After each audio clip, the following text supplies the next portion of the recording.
দীপ্তিমান এবং সাবির আলম চৌধুরী দুজনেই কেএমসি তে সাব অ্যাসিস্ট্যান্ট ইঞ্জিনিয়ারের যে পরীক্ষাটা হয়েছিল ওটা ক্র্যাক করেছে এবং দুজনকেই কংগ্রাচুলেশন। Thank you sir.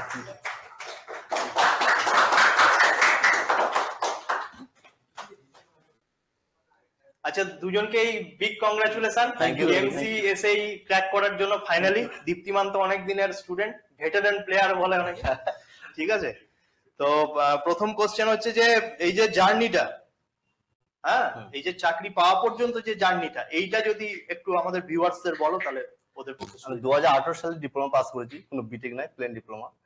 তারপর আমি 2.5 বছর জিএমসি প্রজেক্ট ইন্টারিমের জব করেছি। তারপর এই 21-এর যেটা মার্চ মাস থেকে আপনাদের ফুল কোর্স ছিল ওইটাতে অ্যাডমিশন নিয়েছিলাম। তার আগে ভাবিনি কোনদিন যে গভর্নমেন্ট জব করবো বা কিছু, মানে কোনো রকম মাইন্ড সেট আপ ছিল না। হঠাৎ করে কোনো কারণে, একটা পার্সোনাল কারণে রিজাইন দিয়ে চলেছিলাম। তো তারপর অনলাইনে খবর পেলাম যে আপনাদের এখানে আছে, তো ভর্তি হয়ে গেলাম। তারপর থেকেই মাইন্ডসেট অটোমেটিক, এখানে ঢোকার পর থেকে অটোমেটিক মাইন্ডসেট হয়ে যায় যে আমাকে এটার জন্য এখানে ঢুকেছি। তো সেই জন্য সেইভাবেই আমি প্রিপারেশনটা আগাইছি অ্যান্ড কন্টিনিউ করে গেছি। যেভাবে আপনি ফলো করতে বলেছেন ওইভাবেই ফলো করে গেছি, তো সেভাবেই আজকে success. Finally government job crack করলে। এর আগে কোনো জব ক্র্যাক করেছো? এর আগে ওই একটা ওয়েবেলের থ্রুতে যেটা পিএইচডি তে হয়েছিল ওটাতে করেছো। আচ্ছা দীপ্তিমান, তোমারটা একটু বলো। আমার জার্নি খুব একটা স্ট্রেট ছিল না কখনোই, মানে যে জার্নিটা, এটা বলবো না যেটা ফলো করা উচিত কি উচিত না, কারণ আমি যখন 2017-তে কলেজে পড়ি, আমি 2018-তে টেকনো ইন্ডিয়া সল্টলেক থেকে বিটেক পাস আউট করেছি। তো যখন 2017-তে আমি থার্ড ইয়ার যখন উঠলাম, তখন আমি গেটের কোচিং এর জন্য ভর্তি হয়েছিলাম ভানি ইনস্টিটিউট অফ টেকনোলজি। তার আগে আমি কলেজে খুব একটা টেকনিক্যাল সাবজেক্টে ভালো মার্কস ফার্কস পেতাম না, আর টেকনিক্যাল দিকে যাওয়ার ইচ্ছাও ছিল না, সিভিলে পড়েছিলাম। তো ওখানে গিয়ে আমার বেস তো ওখানে মেনলি রেডি হয়েছে। আমার বেস আমি 2018 গেটটাই দিয়েছিলাম, গেটে আমার স্কোর হয়েছিল, সেটা স্কোরটা ইনটেক পাওয়ার জন্য, পিএসসি হওয়ার স্কোর ছিল না। তো তখন আমি বুঝলাম যে আমাকে মানে গেটে এমটেক ইমিডিয়েটলি মিনিমালি আমি একটা চাকরি পেয়ে গেছিলাম আমাদের কলেজের থ্রুতেই, যেটা আমাদের গভর্নমেন্ট কন্ট্রাকচুয়াল, যেখানে এখন আমি ক্যাম্পাসিং থেকে আমাকে মানে আলাদা এক্সাম নেওয়া হয়েছিল। তারপরে State Warehousing Corporation, West Bengal State Warehousing Corporation, যেখানে এখনো চাকরি করছি আমি। তো তারপর বুঝলাম যে আমাকে গভর্নমেন্ট জব যে আউটলাইনটা, সেটা কিন্তু আমাদের বাণী যেখানে পড়েছিলাম আমি, সেখানে শুধু গেটের আউটলাইন পড়ানো হয়েছিল, বাট একটা গভর্নমেন্ট জবের যে অনেক কিছু পড়ানো আছে স্পেসিফিক, অনলি গেট স্পেসিফিক, সেখানে কিছু সাবজেক্টকে বেশি এমফাসাইজ করা হয়েছিল। তো আমি 2018 তখন আমি কলেজ পাস আউট করিনি, কারণ আমরা জানি 7 সেমে গেট হয়, 8 সেম থেকে আমি এই সেন্ট্রয়েডে তখন অফলাইনে পড়তাম। তো সেন্ট্রয়েডে অফলাইনে পড়লাম, তারপর আমার পাস আউটের পর আমার চাকরি হলো।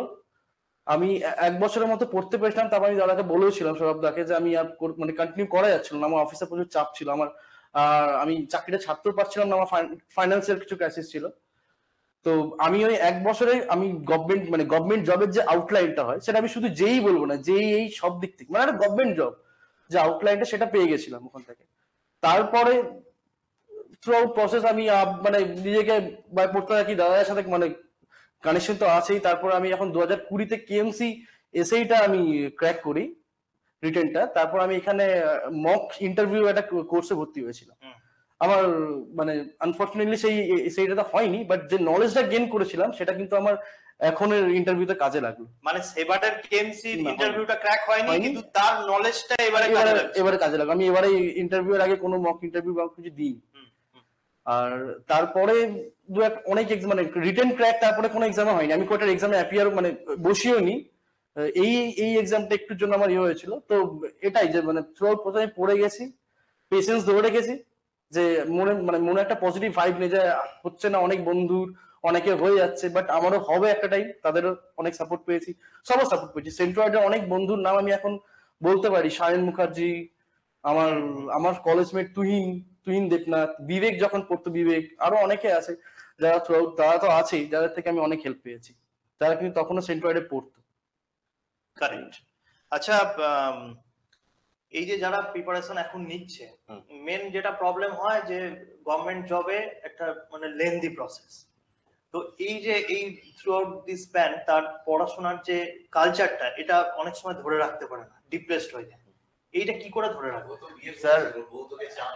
হ্যাঁ, সেটা তো আরো বেশি চাপ, সেটা আরো বেশি চাপ। ফ্যামিলি ম্যান, বিয়ে হয়ে গেছে, সাবির আলমের চাইতে এটা কে বেটার বলতে পারবে? বাচ্চা আছে স্যার একটা। তো লেন্দি প্রসেস তো ফলো করতে হবে, নাহলে জব পাবে না। কারণ স্যার গভর্নমেন্ট জব তো 100% যারা প্রিপারেশন নিয়ে সবাই পাবে না। তো লেন্দি প্রসেস যেমন আছে তো তার ফায়দাও আছে পরে যে রেজাল্টটা হবে। তো আপনার যেভাবে হয় যে আপনাকে প্রত্যেকটা সিলেবাস কমপ্লিট করতে হবে আগে, সেটা কেউ 6 মাসে করে, 1 বছর করে, 1.5 বছর করে, কমপ্লিট তার উপর ডিপেন্ড করছে সে কিভাবে পড়বে। তো ওই সিলেবাস কমপ্লিট করার পর তাকে ওইটা ফলো করে যেতে। কেউ যদি বলে আমি ডিপ্রেস হচ্ছি, পাবো না, তো ভাই পাবে না গভর্নমেন্ট জব, ক্লিয়ার কাট। আপনাকে হ্যাঁ, আপনাকে গভর্নমেন্ট জব সবাই পাবে না। আমাদের যতজন আমার ফ্রেন্ড সার্কেল আছে, কেউ গভর্নমেন্ট জব খুব একটা পায় না, খুব 2% পেয়েছে, 1% পেয়েছে। যতজন প্রিপারেশন হয়তো 1% গভর্নমেন্ট জব পাবে। তো যারা ফলো করবে তারা পাবে, যারা ফলো করবে না পাবে না। তারা যদি বলে যে আমি 2 বছর ইনভেস্ট করবো না, বাকি 7 বছর প্রাইভেট কোম্পানি করবো, কি করবো, তো তাদের ব্যাপার। আমি যখন ছেড়েছিলাম আমার মাইন্ডসেট ছিল কি করবো। তো আমার ওয়াইফ তখন এসেছিলেন, তো আমাকে বললো যে তোমাকে গভর্নমেন্ট জব পেতে হবে, তার জন্য তোমার যেটা করা তুমি করো। আমি বললাম ঠিক আছে, তাই করতে হবে। তো তারপরেই মাইন্ডসেট এলো যে গভর্নমেন্ট জব করবো। আদিও আমার মাইন্ডসেট ছিল না। তারপর আমি পুরোপুরি প্রসেস ফলো করলাম 2 বছর ধরে। এরকমটা নয় যে আমি 10-12 ঘন্টা কোনদিন পড়েছি। ম্যাক্সিমাম আপনাদের লাইভ ক্লাস যেগুলো হতো, লাইভ ক্লাস ফুল করে গেছি। কিন্তু তারপর যে বাকি উইকে যে আছে খুব জোরে 4-5 ঘন্টা, ওর থেকে বেশি পড়াশোনা করা পসিবলই হয়নি। আর আমি ধৈর্য রাখতে পারি না, 2 ঘন্টার বেশি পড়তে আমি একটানা পারবো না। তো আচ্ছা, তুমি কি চাকরি করতে করতেই পড়াশোনা কন্টিনিউ করেছো? না, আমি চাকরি ছেড়ে দিয়েছিলাম। আচ্ছা। তো সেভাবে আপনাদের উইকলি যে মক টেস্ট, ওটা সবসময় করতাম। এরকমটা নয় যে আমি প্রত্যেকটা 1 থেকে 10 এর র্যাঙ্কে থাকতাম। কোনোদিন 30, 40, 20 এরকম র্যাঙ্ক, পিছন থেকে চেষ্টা করে করে আগে এসেছো। র্যাঙ্ক এরকম র্যাঙ্কটা ওখানে র্যাঙ্ক দেখে কেউ ডিস্টার্বে পড়ে যাবে যে আমি পাবো না, ওটা ভুল কথাবার্তা। যে র্যাঙ্ক অনেকে 1 আছে, 2 আছে, তারা এখনো পায়নি, আমি পেয়েছি। কিছু করার না, এটা বাস্তব। আপনাকে ওইভাবে ফলো করে যেতে হবে। তো আর পেশেন্ট রেখে পড়াশোনা করে যেতে হবে, আর আপনি জব পেয়ে যাবেন। যদি পেশেন্ট না, তারা পাওয়া যাবে না। আচ্ছা দীপ্তিমান, তুমি তো চাকরি করতে করতে প্রিপারেশনটা নিয়েছো। সাবির যেমন বললো চাকরি ছেড়ে দিয়েছো। এই চাকরি করতে করতে প্রিপারেশনটা নেওয়াটা তো টাফ। তো এখানে তুমি কিভাবে মেনটেন করতে এটা? আচ্ছা, আমি এটা বলার আগে যেটা আমি আগেবার মিস করে গেছি এটা বলে নিই। আমি ফাইনালি যখন কেএমসি পিএসসি যখন নোটিফিকেশন গুলো এলো পিএসসি, তখন আমি সেন্ট্রালে ক্র্যাশ কোর্সে ভর্তি হই। আচ্ছা। তো আমার সেই ক্র্যাশ কোর্সের ক্লাস এন্ড মক আমার তো অনেক উপকার, মানে অনেক হেল্প করেছে আমার।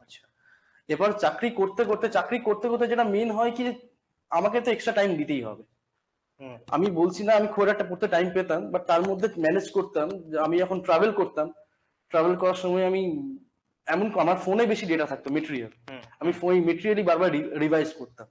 তখন আমি মক টাপ দিতে পারতাম না বা কোনো এমসিকিউ করতে পারতাম না, সেটা আমি বাড়িতে এসে করতাম। বাট এই রিভিশনটা আমি এখানে আমার একটা খুব একটা ইম্পর্টেন্ট কোশ্চেন আছে, যেটা অনেকে এমনি ভাবতে পারে যে আমি মানে একদম ফ্রেশার্স, আমি কিছু জানি না, বা আমি জাস্ট কলেজ থেকে পাস আউট হয়েছি, গভর্নমেন্ট প্রিপারেশনের জন্য যে যে জিনিসগুলো পড়তে হয় সেটা আমার পড়া নেই, তখনও আমি চাকরি করতে করতে সেটা তুলতে পারবো। আমার মনে হয় যে এই মানে যে কনসেপ্টটা, এটা কিন্তু ঠিক নয়। মানে তার তুমি যেমন বললে যে তোমার আগে একটা জায়গা পর্যন্ত তুমি রিচ করে গেছিলে, তারপরে তুমি চাকরি করতে করতে ওই জিনিসটা রিভিশন করে বেশ তখনই তৈরি হয়েছে। কারণ আমি বাসে যেতে যেতে আমি নতুন কনসেপ্ট রেডি করতে পারবো না, এটা পসিবল না। একদমই। আমার যদি কনসেপ্ট রেডি থাকে, সেটাকে আমি রিভিশন দিতে পারি, প্রয়োজন আমি এমসিকিউ করতে পারি, টেস্ট সিরিজ দিতে পারি। এইটা কিন্তু অনেকের মিসকনসেপশন আছে একদম, যে আমি চাকরি করতে করতে নতুন জিনিস তৈরি করে ফেলবো। ডিফিকাল্ট, করতে পারবে না কথা বলছি না, কিন্তু টাইম নিতে হবে। আমি জানিস করে পড়াশোনা করতে আমার তো হয় না, আমি তো গান কানে, এটা ডিপেন্ড করে। এটা যে কোনো জিনিস আমি লিখে না করলে আমার ঠিকঠাক হয় না। আপনাদের যেগুলো করেছেন আমি বললাম, কারণ তোমার দীপ্তিমান বললো কি যে ও আগে যে ইনস্টিটিউটে পড়তো সেখানেই ওর জায়গাটা রেডি ছিল, এরপর ও ওইটাকে ব্রাশ আপ করেছে এবং ওটাকে কন্টিনিউ করেছে। তুমি বললে কি যে তুমি এখানে চাকরি ছেড়ে পুরোপুরি নিজেকে বিল্ড আপ করেছো। আর ডিপেন্ড আমার সেন্টার, কোচিং সেন্টার ছিল, আর আমার মানে অন্য কোনো কিছুতে ডিপেন্ড করিনি যে হ্যাঁ ফলো করবো। আর সাকসেসফুল ক্যান্ডিডেট আগে ইন্টারভিউ দেখেছি সেন্টারে, তো অবভিয়াসলি সাকসেস আছে, তো ফলো করবো, জব পাবো। যদি না পাই তো আরো চেষ্টা করবো। এরকমটা নয় যে আমি পুরো 10 বছর প্রিপারেশন খেতে যাবো। টাইম আমি ফিক্স করে নিয়েছিলাম 3 বছর টাইম দেবো, 3 বছরের মধ্যে কমপ্লিট করবো। আমি এটা ভেবেছিলাম যে 3 বছর বলে পেলাম, নাহলে গভর্নমেন্ট জব দেবো না। আমার একটা বলা আছে, ফ্রেশার মানে যারা ফ্রেশার আসছে, তো আমাদের প্রিপারেশনের স্ট্র্যাটেজি মেন হলো কি যে আমাকে বেস গুলো আগে রেডি করতে হবে। তাতে যদি কেউ চাকরি করতে করতে পারে সে করবে, যদি না করতে পারে তাকে ছাড়তে হবে। যদি তার গভর্নমেন্ট জব টার্গেট থাকে তো কিছু স্যাক্রিফাইস করতেই হবে, অবশ্যই ছাড়তে হবে। তো বেস গুলো ভালো করে রেডি করতে হবে। মানে আমাদের ফার্স্ট স্টেপ হওয়া উচিত কি, আমাদের যে বেস যে থিওরি যেগুলো যে কনসেপ্ট গুলো সেগুলো গেইন করতে হবে, তারপরে পার্টিকুলার যে সাবজেক্ট পড়ছি তার আমাকে কোয়েশ্চেন করতে হবে, মক দিতে হবে। তো ফার্স্টলি আমাকে যেটা করতে হবে কি, আমাকে ভালো করে থিওরিটাকে রেডি করতে হবে। তারপরে আমার নিজের, আমি সেটা কোনো কোচিং সেন্টার থেকে হতে পারে, কোনো নিজে যদি কেউ পড়ে করতে পারে, একটা কোচিং সেন্টার থাকলে কি আউটলাইন গুলো পেতে সুবিধা হয়। হ্যাঁ, মানে ওই যে কাজটা সেটা কোচিং সেন্টার অলরেডি করে রেখেছে, একদমই যে এই জায়গাগুলো পড়তে হবে, এইটাকে কি করে শর্ট ট্রিক্স এর মাধ্যমে আমি মনে রাখবো, এগুলো অলরেডি কোচিং সেন্টার করে রেখেছে। এরপরে এইটার এইগুলো থেকে আমাকে শর্ট নোট তৈরি করতে হবে। এবার শর্ট নোটের মধ্যে কিছু, শর্ট নোট ঠিক না, একটা নোট তৈরি করতে হবে। শর্ট নোট তো পরে আসছে, সেই নোটের মধ্যে কিছু ফাঁকা জায়গা রাখতে হবে, যেগুলো আমি মক দিয়ে যে জায়গাগুলো আমার আটকাচ্ছে বা নতুন পাচ্ছি যেগুলো, সেগুলো ওখানে ইনকর্পোরেট করে রাখবো। মক টেস্ট কতটা ইম্পর্টেন্ট? মক টেস্ট তো প্রচুর ইম্পর্টেন্ট। মক না হলে তো মানে আমি বলবো যে এক্সাম বসাই উচিত না। মক না দিয়ে বসা উচিত যারা শুরুতে প্রিপারেশন নিচ্ছে, বাট মক না দিয়ে ঠিক মানে মনের কথা আসে না। মক তো অনেক হেল্প করে। মক আমার মানে কম্পিটিটিভ এক্সামে তো মক দিতেই হবে, কারণ আমি নেগেটিভ পজিটিভের যে আমাদের যে ব্যালেন্সটা সেটা আমি করতে পারবো না। তাহলে আগে কনসেপ্ট বিল্ডিং, কনসেপ্ট বিল্ডিং, সেটাকে আমি আমার যে এমসিকিউ যে আমার যে ফর্মে যেভাবে আসছে, কোন কোন জায়গাগুলো কভার করছে সেগুলো দেখা, দেন মক। এবং তার আগে এমসিকিউ বই প্র্যাকটিস করা। একদম একদম। এই এমসিকিউ মক করতে করতে যে যে জিনিসগুলো আমি থিওরিতে একটু নতুন পাচ্ছি, বা সেই জিনিসগুলো আমাকে আবার মানে আমি যে নোটটা বানিয়েছিলাম আবার ঘুরে আসছি, জায়গা ফাঁকা আছে ওখানে লিখে নিই নোটে। এই নোটটা রেডি হওয়ার পর আমার একটা শর্ট নোট থাকবে, যেখানে আমার শর্ট নোট খুব শর্ট হবে, সেখানে কিন্তু বেশি জিনিস থাকবে না, যেটা আমি এক্সামে যাওয়ার আগে বা যাওয়ার আগে পড়তে হবে। আর আরেকটা জিনিস পড়তে আমার যখন কিন্তু লেন্দি প্রসেস, লেন্দি প্রসেস। আরেকটা জিনিস আমি যখন এটা অনেকে এই ব্যাপারটা, আর একটা জিনিস আমি যখন পড়বো, আমি করি না, তখন যেন এটা নিতে চায় না। আমি এতটা লেন্দি সে ভাবে যে হয়তো প্রথমে তাদের এটা এক্সপেকটেশন করলে সুবিধা কি হয় বলছি, এই যে আমি যখন পড়বো, আমার কিন্তু ইন্টারভিউর সময় আলাদা করে পড়তে হবে না। এখন আমাদের যা টাইম, এখন একটা এক্সাম ক্র্যাক হয়ে ইন্টারভিউ আছে, তখন একটা রিটেন এক্সাম, আমি ইন্টারভিউর জন্য পড়বো, রিটেনের জন্য পড়বো। হয়তো ইন্টারভিউটা আমি হলোই না, আমার ভালো করে তো অনেক সময় নাও হতে পারে। অবশ্যই। তো একবারে পড়াটাকে যেন রেডি করে দেয়, আর সেটা যেন মানে এই পার্টিকুলার এক্সাম বেস পড়াটা নয়, একটা কমপ্লিট পড়াশোনা। আমি বললাম না খুব বেশি ইঞ্জিনিয়ারিং, আবার শুরুতে খুব বেশি করতে গেলেও হবে না। একটা সাবজেক্টের পিছনে আমি অনেকটা টাইম দিলাম, করা গেল না। আর আমাদের দেখতে হবে, আমার প্রবলেম, যেটা আমি নিজেও ফেস করেছি, আমরা যখনই একটা এমসিকিউ বই হয়ে যায়, আমরা নতুন নতুন অনেক এমসিকিউ বই ট্রাই করতে থাকি, ইউথ আরো অনেক, আমি নাম করছি না। তো আমার মনে হয় রাদার এত ভাস্ট এমসিকিউ করার থেকে যে এক্সিস্টিং যে থিওরিটা আছে, যে নোটটা আছে, সেটা বারবার রিভিশন দেওয়া ভালো। কারণ এক্সাম আমার বেসিকটাকে ঠিক করছি এবং স্পেসিফিক কয়েকটা বই প্র্যাকটিস করছি এবং মক টেস্ট। এক্সাম গুলোতে ঢোকা কিন্তু আমাদের জানা কোশ্চেনই দেয়। হ্যাঁ হ্যাঁ হ্যাঁ। ইন্টারভিউটা নিয়ে কি বলবে? কারণ রিটেন তো অনেকে ক্র্যাক করে যায়, ইন্টারভিউটা অনেকে পারে না। আমরা যে মক টেস্টটা নিয়েছিলেন, আপনি আমাকে বলেছিলেন সাবজেক্ট ঠিকঠাক ভাবে এখন হচ্ছে না, ওই প্রিপারেশন ঠিকঠাক ছিল না। আপনাকে আমি বলেছিলাম যে পিএসসি পড়ানো ঠিকঠাক প্রিপারেশন নেই। তারপর আমি বেসিক্যালি সাবজেক্টটা বুঝিয়ে দিয়েছিলাম, তো ওখানে গিয়ে সেটা প্রচুর হেল্প হয়েছিল। আর আপনার যে এক্সপিরিয়েন্স আছে, সেই এক্সপিরিয়েন্সটাকে পুরোপুরি ওখান থেকে আপনাকে ম্যাক্সিমাম ধরবে, এটা আপনার মাইন্ডসেট হচ্ছে। আমার হাতে যে কাজটা করেছি, আমাকে সেখান থেকে ধরবে। তো ওটা তো পড়তেই হবে। আর বইগুলো আপনার বাস নোট পড়ে গেলেই এনাফ। কোশ্চেন মোটামুটি কি কি করেছিল যদি কিছু মনে থাকে তো, কেএমসির ইন্টারভিউ? হ্যাঁ, আমি বলছিলাম যে বিল্ডিং, আমার এক্সপেরিয়েন্স বিল্ডিং এ আমি ওয়েবেলের এক্সপেরিয়েন্সটা দিইনি, কারণ আমার ওখানে এক্সপেরিয়েন্স ঠিকঠাক ছিল না। এন্ড আমার পার্সোনালি মনে হয়েছিল যেটা দেশের one of the biggest project, তো নেবে না এখান থেকে, এটা আমার মনে হয়েছিল, যেটা ভুল নিয়েছে অনেকজনকে। তো ওই জন্য আমি ওয়েবেল দিইনি। তো বিল্ডিং থেকে আমাকে প্রথমে বিয়ারিং ক্যাপাসিটি ওখান থেকে ধরেছিল, ফাউন্ডেশন, আর প্লেন টেবিল সার্ভে থেকে ধরেছিল।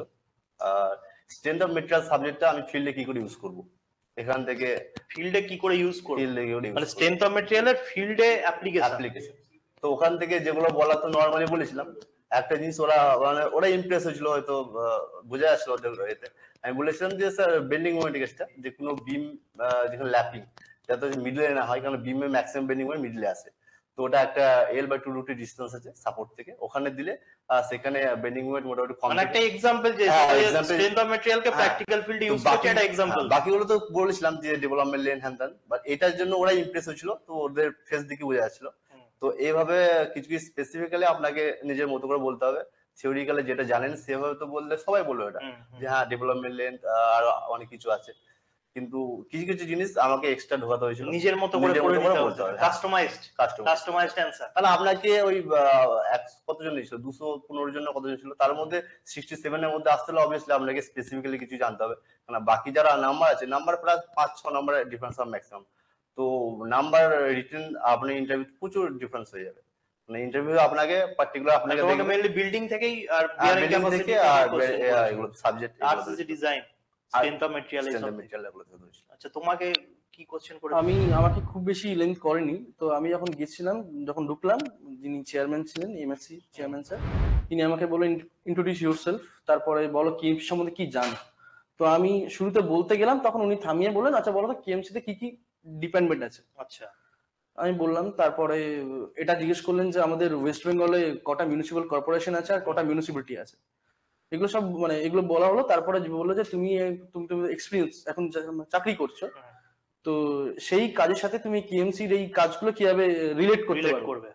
ওটা বলার পর তারপরে আমাকে আরেকজন যিনি স্যার ছিলেন, উনি ওনার দিলেন, উনি বললেন তুমি তো রাস্তার কাজ করেছো, তো রাস্তার মানে তুমি কি ফ্লেক্সিবল পেমেন্টের কাজ করেছো। আমি না, আমাদের স্যার আমাদের ডিপার্টমেন্টে রিজিড পেমেন্টেরই কাজ। বলো তুমি কি ফ্লেক্সিবল পেমেন্ট পারবে না। ডেফিনেটলি পারবো স্যার, আমি অতটা হয়তো ডিপ পারবো না, বাট পড়েছি, আমি ওটাও পড়েছি। তারপর আর জিজ্ঞেস করলো না ওখান থেকে। তারপরে আরেকজন স্যার, উনি আমাকে পুরো ড্রেনেজ থেকেই জিজ্ঞেস করছিলেন। ড্রেনেজ? হ্যাঁ, ড্রেনেজ, ওই আমাদের ড্রেনেজ এন্ড সিওয়ারেজ দুটোর মধ্যে ডিফারেন্স জিজ্ঞেস করলো। আচ্ছা, গালি পিটের ফাংশন ইয়েতে হয়। আর আরেকটা জিজ্ঞেস করেছিল মাস্টার ট্র্যাপের কি ফাংশন, যেটা আমি পারিনি। আর একজন স্যার, আর লাস্ট জিনিস তিনি জিজ্ঞেস করলেন যে আচ্ছা বলতো সিমেন্ট কত রকমের হয় স্পেসিফিক্যালি। আর ধরো একটা পিপিসি সিমেন্ট আছে, ওপিসি আছে, তুমি কখন একটা রুফ কাস্টিং হচ্ছে, তুমি কখন কোন কি কি কন্ডিশনে তুমি কোনটা ইউজ করবে। আচ্ছা, এবং কেন? হ্যাঁ, কেন। তারপর আমাকে ছেড়ে দিল। ঠিক, তার মানে যেটা বোঝা যাচ্ছে যে অলওয়েজ যে তোমার এক্সপিরিয়েন্স থেকে কোশ্চেন করবে এটা নাও হতে পারে। নাও হতে পারে। মানে যাই আমাকে হোক। কেএমসি বিভিন্ন ডিপার্টমেন্টের নাম জানতে চাইছিল, তো আমি এগুলো বললাম, তখন উনি ওই ডিপার্টমেন্টের নাম থেকে বললো তুমি তো বললে এই ডিপার্টমেন্টের কেএমসি, তো বলো তো এই ডিপার্টমেন্টের কাজ, এভাবে অ্যাপ্রোচটা ছিল। আচ্ছা, মানে ডিরেক্ট কোশ্চেন না, ডিরেক্ট। আর ডিপার্টমেন্টের নামটা আমাকে ধরেছিল, কটা ওয়ার্ড আছে, কটা সিভিল ডিপার্টমেন্ট আছে, তার মধ্যে আমি 4-5টা বলতে পেরেছিলাম, বললো আরো আছে, আমি বললাম স্যার এই মুহূর্তে মনে পড়ছে না। এটাই ধরেছিল কেএমসি থেকে, ওটা তো জানতেই হবে কিছু কিছু জিনিস। ঠিক, নামটা যখন বেরোলো কেমন লাগছিল? তো একটা বিগ রেসপন্সিবিলিটি ছিল তোমার। হ্যাঁ, বিগ রেসপন্সিবিলিটি ছিল, নামটা বেরোলো, খুব ভালো লাগলো স্যার। ফোন করে বাড়িতে জানালাম, আমি মিসেসকে জানালাম, তো ও তো কেনে গেছিল, কারণ ওর তো আমার থেকে বেশি ড্রিম ওর ছিল যে আমার হাজবেন্ড অবভিয়াসলি গভর্নমেন্ট জব পাক, তো ওর জন্যই আমার মোটিভেশন যে আমাকে পেতে হবে, পরিষ্কার কথা, আমার একমাত্র ওর জন্য মোটিভেশন। তাছাড়া আমার গভর্নমেন্ট জব নিজের প্রতি ছিল না, বা ফ্যামিলি মনে হয়নি যে হ্যাঁ ওর জন্য, তো অনলি ওয়াইফের জন্য। বুঝেছি। তোমার কেমন লেগেছে? আমার এবারে যেহেতু কেএমসি স্কোরটা কেএমসি তেই ফার্স্ট বার না আগেও একবার গেছিলে? না, ফাইনালি লিস্টে যখন নামটা মানে এলো, তখন আমি খেলছিলাম বাচ্চাদের সাথে। আচ্ছা, সকালে সেদিন ছুটি ছিল, তো তো যখন প্রথম দেখলাম, তো একটা কনফিডেন্স ছিল কি যে আমার রিটেন স্কোর ভালো আছে, আর ইন্টারভিউটা দিয়ে আমি খুব স্যাটিসফাইড হয়েছিলাম। আমি পারিনি একটা ইয়েতে, আমি স্যাটিসফাইড ছিলাম, তো অনেকটাই হয়েছিল পাবো, বাট ফাইনালি যখন পাচ্ছি তার একটা অন্য ফিলিংস। আচ্ছা, লাস্ট বারে যে ইন্টারভিউটা দিয়েছিলে কেএমসি তে, ওইটার সঙ্গে এইটা মানে তোমার কি পার্থক্যটা কি মনে হলো? লাস্ট বার যেটা 2020-তে হয়েছিল, 2020-তে দুটোই মানে কেএমসি হয়েছিল। ফার্স্টে যেটা হয়েছিল, তো তখন আমি যখন ইন্টারভিউ দিতে গেছিলাম সেটা অনলাইনে হয়েছিল, ওখানেই এমএসসি অফিসে। তখন কোভিড ছিল, তো তখন আমার ইন্টারভিউর মধ্যে একটা মানে বড় রকম কমিউনিকেশন গ্যাপ হয়। তার অনেক কারণ আছে। আমি ফার্স্ট টাইম আমি একটু নার্ভাস ছিলাম, তারপরে আমার ওই মার্কস অনেক কিছু পড়েছিল, একটা শোনার একটা প্রবলেম ছিল। আর সেই টাইমই যে টাইম আমি ইন্টারভিউতে মানে অ্যাপিয়ার করছি, তখন প্রচন্ড বাইরে বৃষ্টি, বজ্রপাত হচ্ছে। আচ্ছা, তারা বড় রকম মানে অনেকবার আমি শুনতে পাইনি, জিজ্ঞেস করেছি। এই কমিউনিকেশন গ্যাপটা আমার মনে হয় করেছে, তার থেকে আমার কনফিডেন্স মানে এখনকার মতো তো ছিল না, এটাই। আর তখন রিটেন মার্কস আমার খুব বেশি ছিল না, ফ্র্যাঙ্কলি বলছি, কেএমসি তে রিটেন মার্কস বড় ফ্যাক্টর করে। হ্যাঁ, কারণ ইন্টারভিউটা কাটাবের থেকে একটু বেশি ছিল, কম নাম্বার। কিন্তু পিএসসি তে তা নয়, পিএসসি পিএসসি তে বেশি থাকে। পিএসসি ঠিক। সেন্ট্রয়েডের কোর্স মানে কি রকম ভাবে যদি হেল্প করে থাকে তো সেটা আমার তো পুরোটাই সেন্ট্রয়েড কোর্সই হেল্প করেছে। আচ্ছা, তো ও জাস্ট সেন্ট্রয়েডকে ফলো করেছে, ফুল কোর্সে ভর্তি হয়েছি, ফুল কোর্সে যা পড়াইছেন। হ্যাঁ, আমি রেকর্ডিং ভিডিও কোনোদিন দেখিনি, লাইভ। আর আপনাদের নোট যেটা আছে দেখছেন, ওখান থেকে আমরা ওটা দেখতাম, আর আপনাদের লাইভ ক্লাস করতে করতে যে নোট করেছিলাম, তা একটা ফ্রেশ নোট বানাইছিলাম ওর দুটো থেকে একসাথে। তো ফ্রেশ নোট পড়তাম, আর আপনাদের লাইভ ক্লাস করতে করতে ওটাই পড়ে যেতাম। আমার মানে নোট ওটাই ছিল, মানে থিওরি। তারপর আপনার এমসিকিউ এর জন্য মক টেস্ট তো আছে, মক টেস্ট তো অবভিয়াসলি সবথেকে বেস্ট ইম্পর্টেন্ট। দীপ্তিমান, আমি গভর্নমেন্ট, স্টেট গভর্নমেন্টের যে জব গুলো যে মানে আমি পাবো ফিউচারে কখনো পাবো, এই স্বপ্নটাই জুগিয়েছিল সেন্ট্রাইড, যখন আমি 2018-তে ফার্স্ট এখানে পড়েছিলাম। তার আগে জানতাম না কি কি এক্সাম হয়, কি এসব। আমি অনেক বন্ধুর থেকে এখানে এসেছিলাম। তো তারপরে তো আমার অনেক হেল্প করেছিল ইন্টারভিউ, ওই গাইডেন্সটা 2020-তে আমাকে অনেক হেল্প করেছিল। ফাইনালি এই যখন আমি প্রিপারেশন নিতে, এখন যখন আমি মানে ক্র্যাশ কোর্সে ভর্তি হই, ক্র্যাশ কোর্সের আমিও খুব একটা মানে লাইভ ভিডিও দেখতে পেতাম না, পরে রেকর্ডেড গুলো দেখতাম, অফিসের কাজের জন্য সময় হতো না, কিন্তু ক্র্যাশ কোর্সের ওই মক টেস্ট গুলো আমাকে অনেক হেল্প করেছে। থ্যাংক ইউ, you, আরেকবার কংগ্রাচুলেশন এবং thank you for coming. Thank you.